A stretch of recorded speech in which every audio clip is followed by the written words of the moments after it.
જ્યારે વિશ્વની નજર અમદાવાદ પર હશે, સ્કોટલેન્ડે કોમનવેલ્થ ગેમ્સનો ધ્વજ અને બેટન ભારતને સોંપ્યા છે અને હવે વિશ્વને સત્તાવાર આમંત્રણ આપવામાં આવ્યું છે, વેલકમ ટુ અમદાવાદ.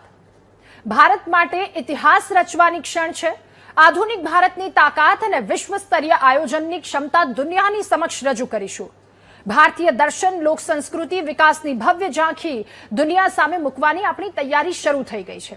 એ તૈયારી અમદાવાદે શરૂ કરી દીધી છે, પરંતુ એક પ્રશ્ન છે અને આ પ્રશ્ન સરકાર માટે નથી, માત્ર પ્રશ્ન પોલીસ માટે, પ્રશ્ન મહાનગરપાલિકા માટે નથી, પરંતુ સમગ્ર શહેર માટે આ પ્રશ્ન છે. શું અમદાવાદ ખરેખર આ મહાકુંભ માટે તૈયાર છે? માત્ર સ્ટેડિયમ ચમકાવવાથી, રોડ રંગવાથી, ફ્લાયઓવર બનાવી દેવાથી વિશ્વાસ જીતી શકીશું કે પછી શહેરની કાયદો અને વ્યવસ્થા, ગુનાખોરી પર કાબુ, પારદર્શક વહીવટ અને સુરક્ષિત વાતાવરણ પણ એટલું જ જરૂરી છે? કારણ કે દુનિયા રમતની સાથે આપણું શહેર, આપણું વાતાવરણ પણ જોશે, આપણું શાસન પણ જોશે, આપણી સિસ્ટમ પણ જોશે. એક તરફ અમદાવાદને વૈશ્વિક સ્પોર્ટ્સ કેપિટલ બનાવવાના આપણા સપના છે, તો બીજી તરફ એવા બનાવો સામે આવે છે કે જે આ સપનાઓ પર ગંભીર સવાલો ઉભા કરે છે. ઉપરથી પ્રયત્નો તો તમામ કરવામાં આવે છે. દરિયાપુર શહેરની વચ્ચે વર્ષોથી ચાલતા મનપસંદ જીમખાના ક્લબમાં હાઈ પ્રોફાઇલ જુગારધામ ધમધમતું હતું અને સ્થાનિક પોલીસને એની જાણ પણ ન થઈ. ગાંધીનગરથી સ્ટેટ મોનિટરિંગ સેલ આવે છે. 5 થી વધારે ટીમો બનાવી દરોડો પાડ્યો. 3 માળની ક્લબ, દરેક માળે જુગાર, એક ટેબલ પર 5 થી 7 ખેલાડી, અંદર સીસીટીવીની વ્યવસ્થા, લક્ઝુરિયસ ગાડીઓ, 150 જેટલા જુગારીઓ ઝડપાયા છે. આ સામાન્ય જુગારનો અડ્ડો નહોતો, આ એક સુવ્યવસ્થિત ગેરકાયદે સામ્રાજ્ય હતું. દરિયાપુર તંબુ ચોકીથી માત્ર 150 મીટરના અંતરે આ બધું ચાલતું હતું. છતાં સ્થાનિક પોલીસને ન દેખાયું, ગાંધીનગરથી આવેલી ટીમને દેખાયું. ભૂતકાળમાં પણ આ ક્લબ પર સ્ટેટ મોનિટરિંગ સેલે કાર્યવાહી કરી છે, તો પછી આ વખતે રહેમ નજર કોની? અને વાત માત્ર જુગાર સુધી મર્યાદિત નથી. અમદાવાદમાં ડ્રાય સ્ટેટના કાયદાની પણ કેવી મજાક ઉડાવવામાં આવી છે, એના વિશે પણ વાત કરીશું. શાહપુરમાં એક રહેણાંક મકાનમાંથી નકલી બ્રાન્ડેડ દારૂ બનાવતી આખી ફેક્ટરી ઝડપાઈ. આ ફેક્ટરી કે જેને કોર્પોરેટ ઓફિસની જેમ ચલાવવામાં આવતી હતી, લોકોને પગાર પર રાખવામાં આવતા હતા, સસ્તો દારૂ ખરીદવામાં આવતો, એમાં પણ પાણી અને વિવિધ ફ્લેવર ભેળવવામાં આવતા. તો પછી મોંઘી બ્રાન્ડેડ દારૂની ખાલી બોટલો ભરી 2000 થી 5000 સુધી વેચવામાં આવતો હતો. 1.56 લાખનો મુદ્દામાલ ત્યાંથી પણ રિકવર કરવામાં આવ્યો છે. એટલે આ બંને કેસ સામે આવ્યા છે. એક તરફ જે તૈયારીઓ કરવામાં આવી રહી છે, એના માટે જે મહેનત કરવામાં આવી રહી છે, એની સામે સ્થાનિક પોલીસ જેની આ જુગારધામને લઈને સવાલો ઉઠે છે, એમની કાર્યવાહીને લઈને. ડ્રાય સ્ટેટમાં નકલી દારૂની ફેક્ટરી ધમધમે છે, તો સવાલ ઉઠે, જો કાર્યવાહી માટે સ્થાનિક પોલીસ નહીં પરંતુ ગાંધીનગરથી સ્ટેટ મોનિટરિંગ સેલે આવવું પડે, આ તો કેવું? શું ગુનાખોરી સામે માત્ર દરોડા પૂરતા છે કે પછી કાયમી ઉકેલની જરૂર છે? આ સવાલોની સાથે કરીશું મહામંથનનો આ બીજો મુદ્દો.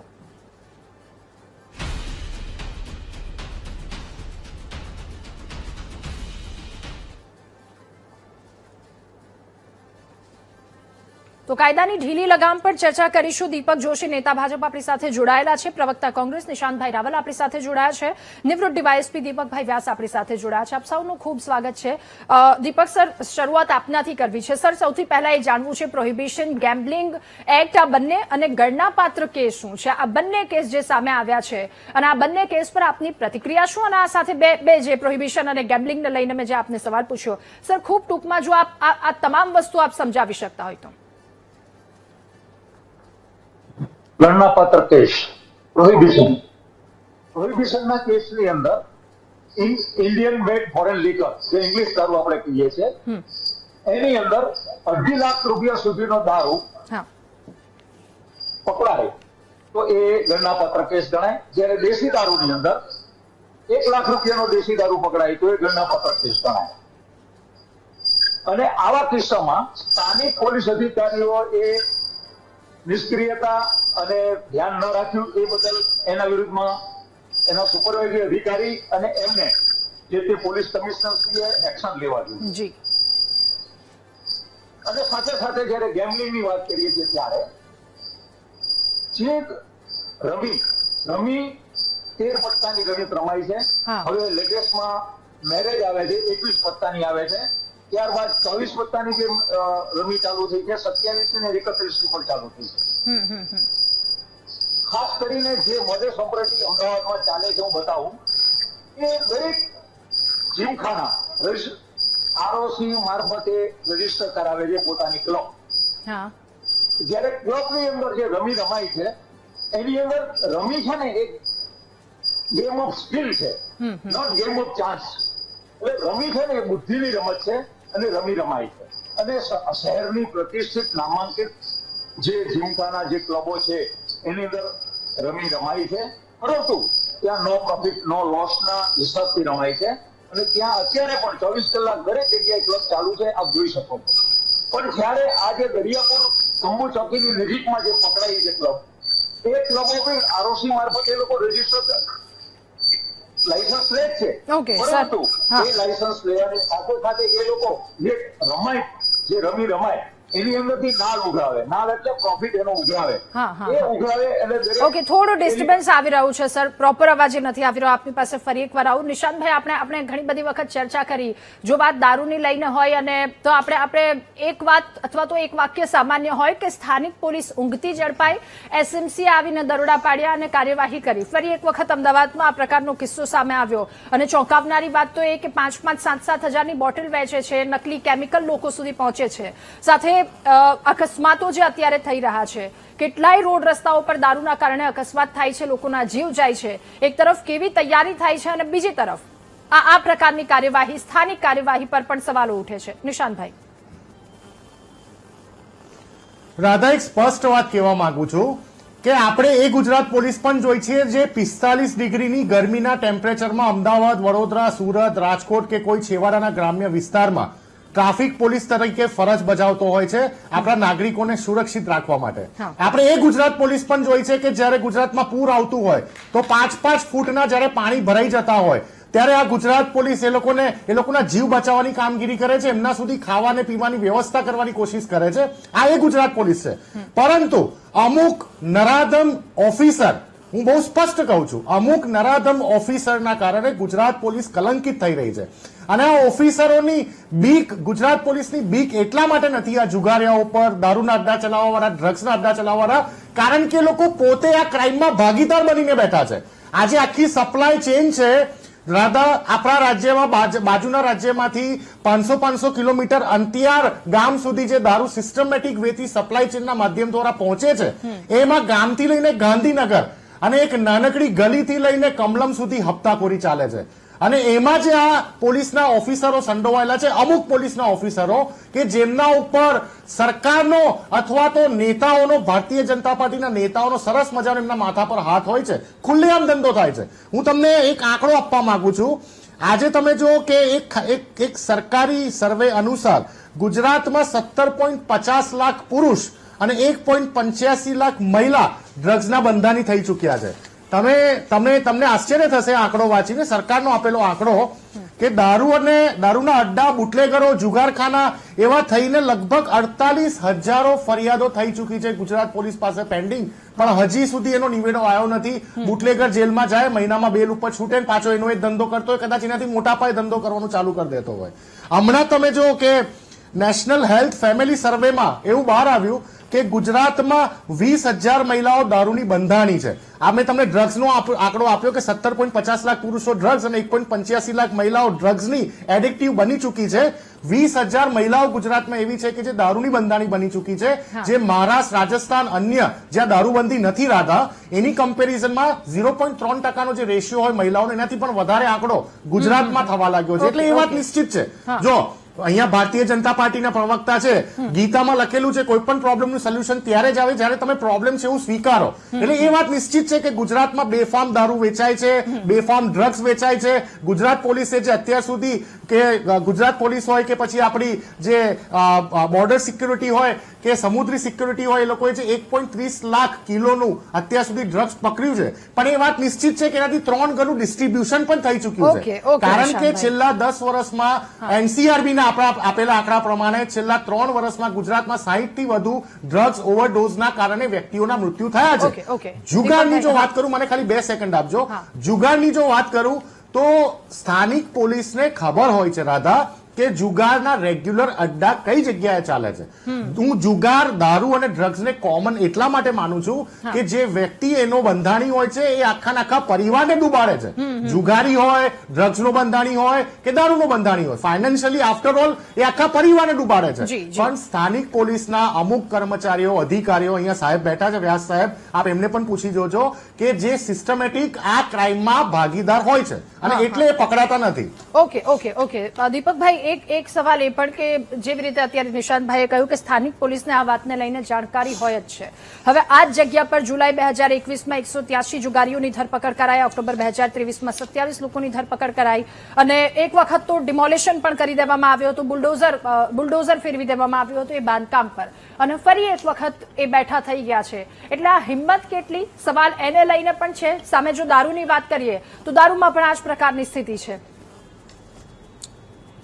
બેન, વ્યાસ સાહેબે જે વાતચીત કરી ને એ ગેમ્બલિંગ એક્ટ વાળી જે વાતચીત કરી, હું તમને કહું કે ઘણી વખત આપણે જેટલું માનીએ છીએ અને બોલવું બહુ સહેલું છે, પણ સવાલ છે કે જે ટેકનોલોજી જે પ્રમાણે વધતી હોય, એમણે જે વાતચીત કરી ગેમ્બલિંગમાં, જે પત્તા રમવાની જે સ્ટાઇલમાં વાતચીત કરી કે પહેલા 13 હતા, 27, 31, તો આ ટેકનોલોજી પ્રમાણે કોઈ પણ જે માણસ છે એટલે એ પોતે પોતાની રીતે આગળ વધતો હોય છે, સાથે સાથે પોલીસે પણ એ પ્રમાણે આગળ વધવું જોઈએ. સવાલ એ છે કે ક્યારેક એવી મેટર્સ બનતી હોય કે જ્યાં જસ્ટિફાઈ કરવું તમારા માટે અથવા તો પકડવું એ તમારા માટે બહુ ડિફિકલ્ટ થઈ જતું હોય છે. ધારો કે ક્લબની અંદર કોઈ જુગાર રમતું હોય, તમે જાઓ તો આગળ સિક્યોરિટી હોય, તરત એને ઇન્ફોર્મ કરી દે તો એ લોકો નથી પકડાતા. એટલે એવી ઘણી બધી બાબતો હોય છે કે જ્યાં એકદમ સચોટ ઇન્ફોર્મેશન હોય ત્યાં થઈ શકે. નિશાંતભાઈએ જે વાતચીત કરી, લોકલ જે પોલીસ છે, ઘણી વખત ક્યાંક એવું આપણે તો આટલા અનુભવથી ને ડિબેટમાં જોયેલું છે કે ક્યારેક એવા બનાવ બનેલા છે કે લોકલ પોલીસનો પણ ક્યાંક કોઈ છે, પણ એવું દર વખતે માનવું અને દર વખતે એવા સ્ટેટમેન્ટ કરવા, એવું માનું છું ત્યાં સુધી અતિશયોક્તિ છે. આંકડાઓ તમે આપો, બધી વાત સાચી છે. ઓવરઓલ ડ્રગ્સનું જે પ્રોબ્લેમ્સ થયા છે, ડ્રગ્સ છે, દારૂ છે, એ બધા આખા ખાલી ગુજરાતમાં નથી, ઓવરઓલ ઇન્ડિયાની અંદર થયું છે. ઓલ ઓવર વિશ્વની અંદર પણ આ જ પરિસ્થિતિ ઊભી થઈ છે. એમણે જે વાતચીત કરી કે ભારતીય જનતા પાર્ટીના સ્વીકારશે કે નહીં, સ્વીકારવાની વાત નથી. તમે સમજો, સ્વીકારવાની જે વસ્તુ તથ્ય છે, જે વસ્તુ બની છે, જેની ચિંતા અમને થાય છે, સ્વીકારવાની વાત આવતી જ હોય છે. અમે કે એવા ચશ્મા નથી પહેરતા કે જે હોય જુદું અને બતાવે જુદું. સવાલ એટલો છે, હું તમને કહું કે આ વિષયની જે ચિંતા છે એ તમામની છે. એક વાક્ય એવું બોલ્યા, એ જે બોલ્યા ને કે કમલમ સુધીના હપ્તા, તમે સમજજો, આ બહુ બોલવું સહેલું છે બેન. હું તમને કહું, તમે કોઈ પણ એજ્યુકેટેડ માણસને કોઈને પણ પૂછશો તો એવું નહીં બોલે, એ તરત જ સ્પષ્ટ કહેશે. આ તો કેવું છે કે અમે જ્યારે વિરોધ પક્ષમાં છીએ એટલે તમારે આ એક લેબલ મારી જ દેવાનું. સવાલ એ છે કે ચિંતાનો વિષય છે કે જે લોકો આવી મોડસ ઓપરેન્ડી જે વાપરે છે એ લોકોને કેવી રીતે મહાત કરવા. તમે સમજો, અમુક એક્ટ પણ એવા છે કે જેની અંદર તમે બહુ કઠોર નથી થઈ શકતા, એના માટે જેલ તમે ભરો એ પણ નથી થઈ શકતી. પણ અમુક માણસો જે હેબિચ્યુએટ છે, ધારો કે આ ફરીથી જે કરે છે, એના માટેના સ્ટ્રિક્ટ એક નિયમો કરવા બહુ જરૂરી છે. હું એવું માનું છું, જો હું તમને કહું, દર વખતે કોર્ટ પોતે પણ બેલ ગ્રાન્ટ કરતી વખતે સ્પષ્ટ પૂછે છે, પાસ રેકોર્ડ, પાસ ઇન્સિડન્સ એ લોકોના પૂછે છે, અને જો સેમ જો એક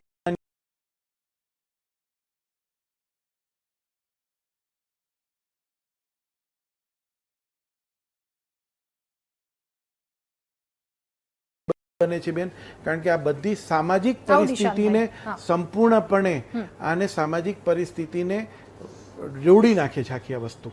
અને એટલા માટે ધારો કે હું તમને કહી દઉં કે જે સ્કિલ વાળી જે વાતચીત કરી ગેમ્બલિંગની અંદર, તો એ રમાતી હોય તો એમાં કોઈ બહુ વાંધો નથી. તમે સમજો, એનામાંથી એ પણ નથી થતું. નો પ્રોફિટ નો લોસ વાળી જે વાત છે એ લોકો કરતા હોય, પણ જ્યાં કોઈને છેતરપિંડી થતી હોય, સ્ટ્રીટ ઉપર બે પેલા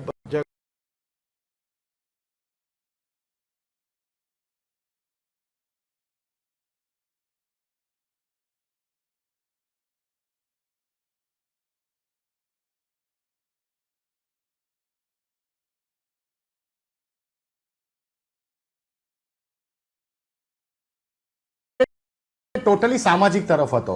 પરંતુ આપણે જ્યારે રાજકારણમાં હોઈએ અને એ પણ જ્યારે શાસક પક્ષમાં હોઈએ ત્યારે સરકારની જવાબદારીમાં આવે છે કે જે કાયદાઓ બનાવીને રાખેલા છે ચોપડે ના હોવા જોઈએ. આજે ભારત સરકારે વર્ષ સુધી માય રમી સર્કલ, પછી કયા રમીની એપ્લિકેશન મોટા ક્રિકેટરો કરોડો રૂપિયાની એની એડવર્ટાઇઝ કરે, લોકોના ઘર ડૂબી ગયા, ઘર બાર તૂટી ગયા, ઘર વેચાઈ ગયા, આવી પરિસ્થિતિનું નિર્માણ થયું ને પછી સરકારને લાગ્યું કે યાર આ એપ્લિકેશન તો બધાને નુકસાન કરી રહી છે, આ તો ઓલરેડી જુગાર રમવા માટેનું પ્રોત્સાહન કરી રહી છે, ત્યારે સરકારે એના પર બેન લાવવાનું ચાલુ કર્યું. 10 વર્ષથી જયારે એપ્લિકેશન ચાલતી હતી તો એમાં ગુજરાતના લોકો ઇફેક્ટ થયા છે, એમાં ભારત દેશના લોકો ઇફેક્ટ થયા છે. એ ક્યારે ધ્યાનમાં નતું આવ્યું કે આના કારણે શું થશે? અને એ એપ્લિકેશનમાં તો તમે શો કરેલા છે રાધા, તમે પોતે શો કરેલા છે કે નાની ઉંમરના અંડર 18 એજના બાળકો પણ એના મોટા મોટા શિકારો થયા છે ને સુસાઇડ કરેલી છે આ એપ્લિકેશનોના કારણે. તો સરકારે કેમ આટલા વર્ષ સુધી એને ચાલવા દીધું? ત્યારે કાયદા કાનૂન નતા દેખાતા એમને. ઓકે, એટલે આટલી મોટી કાર્યવાહી કેમ એને લઈને સવાલ છે. વ્યાસર, મારે આપને એક સવાલ એ પૂછવો છે. આપની વાત પણ એ ઓડિયો પ્રોબ્લેમના કારણે આપ કન્ટિન્યુ કરજો, પણ સાથે મારે એ પણ પૂછવું છે કે થોડું કેટલું ડિફિકલ્ટ દેખાઈ રહ્યું છે. આપે પણ સેવા આપી છે આમાં, તો કેટલું ડિફિકલ્ટ છે? કારણ કે અત્યારે દીપકભાઈએ કહ્યું કે બહાર સિક્યોરિટી હોય પણ એ પ્રકારની સ્થિતિ કે એ તમામ ત્યાંથી બધું સગે વગે કરી લે, તો પછી આમાં કેટલી કડક કાર્યવાહી થવી જોઈએ અને કેટલી મજબૂતાઈથી થવી જોઈએ? સર, સમયનો પણ અભાવ છે, ખૂબ ટૂંકમાં આપની વાત. દરેક કાર્યવાહી કાયદા પ્રમાણે મજબૂત રીતે થવી જ જોઈએ. અને પ્રસ્તુત મારા 36 વર્ષનો અનુભવ કહીશ કે અત્યારે જે ચર્ચામાં આપણી સાથે મહાનુભાવો છે એમને પૂછો કે તમે કોઈ પ્રોહિબિશન કે ગેમ્બલિંગના કેસમાં પંચ તરીકે રહ્યા છો? પંચ તરીકે સારા માણસોનું પાર્ટિસિપેશન હોવું જોઈએ. ફક્ત પોલીસના કાગળો ઉપર નિર્ભર નહીં રહેતા. પંચો જે પંચનામું કરે એ પંચનામું કોર્ટની અંદર એને અનુમોદન આપે અને કોર્ટ એને સ્વીકારે ત્યારે આરોપીને સજા થાય. કાયદાનો દર ત્યારે થશે, આરોપીને સજા થશે ત્યારે. Okay sir. આ સંદર્ભમાં તમામ વ્યક્તિઓએ પાર્ટિસિપેટ થઈને, જાગૃત થઈને કાયદાના અમલમાં બધાએ સાથ સહકાર આપવો જોઈએ. અને કોઈ 1-2% પોલીસ અધિકારીઓ આમાં ઇન્વોલ્વ હશે એને હું નકારતો નથી, પરંતુ જ્યાં પબ્લિક પોતાનો અવાજ કરશે અને એ સંદર્ભમાં એના ઉચ્ચ અધિકારીને ધ્યાનમાં દોરશે તો આવી પ્રવૃત્તિને આપણે નેસ્ત નાબૂદ કરી શકશું અને સમાજને એક પ્યોરિફાઈડ સમાજનું આપણે નિર્માણ કરી શકશું. ઓકે દીપકભાઈ, ખૂબ જ ટૂંકમાં આ મુદ્દા પર આપની અંતિમ પ્રતિક્રિયા, જે પ્રકારની કાર્યવાહી થવી જોઈએ અને જે રીતે થઈ રહી છે, એક તરફ કઈ આપણે તૈયારીઓ કરી રહ્યા છે, અમદાવાદને કેવી રીતે સજ્જ બનાવવાનું છે, અને બીજી તરફ આ પ્રકારની સ્થાનિક પોલીસની કાર્યવાહી સામે કેટલી જિંદગી પણ આવા કેમિકલ વાળા દારૂ આપી અને લોકો ખાઈ રહ્યા છે, તો એ મુદ્દે પણ એટલી કડક કાર્યવાહી થવી જોઈએ. પરિસ્થિતિ તો બેન આવે એટલે પ્રોબ્લેમ્સ આવે એટલે એનું સોલ્યુશન પણ હોય છે, અને સોલ્યુશન ન લે તો સરકારની જવાબદારી બનતી હોય છે. સરકાર પોતે એકદમ ચિંતિત છે આ બાબત ઉપર. કોમનવેલ્થ માટે આપણે સૌ તૈયાર પણ છીએ, એના માટેની પૂરેપૂરી તૈયારી પણ છે. હું એવું માનું છું ગુજરાત પોતે સંપૂર્ણપણે સહજ છે આના માટે, અને એની અંદર હું એવી અપેક્ષા પણ રાખીશ કે એક વિરોધ પક્ષ તરીકે કોંગ્રેસ પણ આપણને આ બાબતમાં સાથ અને સહકાર આપે, કારણ કે ગુજરાતનો પોતાનો સવાલ છે. પોલિટિકલ એજન્ડા દૂર રાખે આનાથી, પણ સ્પષ્ટ રીતે આપે, કારણ કે એ લોકો એવું બોલતા હોય છે કે અમારામાં પોલિટિકલ એજન્ડા નથી. એમણે જે નિશાંતભાઈએ જે વાતચીત કરીને બેન કે તમે આ નથી વિચારી શકતા, ધારો કે શાસક પક્ષ તરીકે અમારો વિચાર અમારી ધ્યાન ન ગયું હોય તો વિરોધ પક્ષ તરીકે તમે પણ ધ્યાન દોરી શકો છો, પણ એના માટે તમારે સંસદ કે વિધાનસભામાં ચર્ચા કરવા બેસવી જોઈએ, નહીં કે તમે વોકઆઉટ કરી નાખો.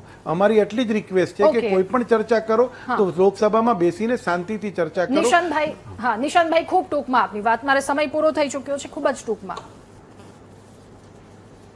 મજબૂત વિરોધ પક્ષ તરીકે અમે હંમેશા અમારી કામગીરી કરીએ છીએ. અમે ટોલ ફ્રી નંબર જન આક્રોશ યાત્રા અમારા પ્રમુખ શ્રી માનનીય અમિત ચાવડા સાહેબે જ્યારે યાત્રા કરી, જન આક્રોશ યાત્રા આખા ગુજરાતમાં, ત્યારે અમે ટોલ ફ્રી નંબર પણ જાહેર કર્યો હતો. ડ્રગ્સ, જુગારખાના અને આ જે દારૂના વેપલાઓ ચલાવે છે અથવા અડ્ડાઓ છે, એટલે સાથે રહીને, પરંતુ જ્યારે સરકાર તરફથી અમારી વાતો ઉપર ઇન્ટરેસ્ટલી કામગીરી કરવામાં આવે તો એનો નિચોડ બિલકુલ નીકળશે. વિરોધ પક્ષ અને સરકાર માટે આ મુદ્દો ચેલેન્જિંગ છે. આ ખૂબ જ અઘરો અને ખૂબ જ ચેલેન્જિંગ મુદ્દો છે. આના ઉપર લાંબી ડિબેટ થવી જરૂરી છે. નહીં, એ નિશાંતભાઈ, હું તમારી વાત સાથે સહમત થઉં છું, અને સામાજિક આ જે છે આ જે સબ્જેક્ટ છે ટોટલી સમાજને ટચ થાય એવો છે. અને હું એટલા માટે કહીશ બેન, ગઈકાલે આપ જો નરેન્દ્રભાઈ, આદરણીય નરેન્દ્રભાઈનું આપ સાંભળ્યું હશે તો નશા મુક્ત નશાની જે બાબતમાં છે, ડ્રગ્સ પ્લેડર્સ જે છે, ડ્રગ્સ માટેની જે ખાસ આજે હું પોતે પણ તમને કહી દઉં કે આજે સેન્ટ્રલ જેલની અંદર એક કાર્યક્રમ પણ થયો કે જે NDPSના જે આરોપીઓ છે જે બરાબર છે એ લોકોને કીધું કે તમે બહાર નીકળીને આવું જીવન જીવજો કે જે આ સમાજને આ બધું ખરાબ પરિસ્થિતિ થાય છે. એટલે હું માનું છું ત્યાં સુધી બધાનો સહિયારો પ્રયાસ જ આ વસ્તુને નાબી શકશે, કારણ કે સમાજ મજબૂત હશે તો રાજ્ય મજબૂત હશે, રાજ્ય મજબૂત હશે તો દેશ મજબૂત હશે, અને તો જ આપણે 2047નું સપનું આપણે જે વિશ્વગુરુની વાતચીત છે તો સાકાર કરી શકીશું. આપ સૌનો ખૂબ આભાર મહામંથનમાં અમારી સાથે જોડાવા બદલ. અને આ સાથે મહામંથનમાં હાલ બસ આટલું જ. વધુ સમાચાર અપડેટ્સ માટે આપ જુઓ VTV ન્યૂઝ. નમસ્કાર.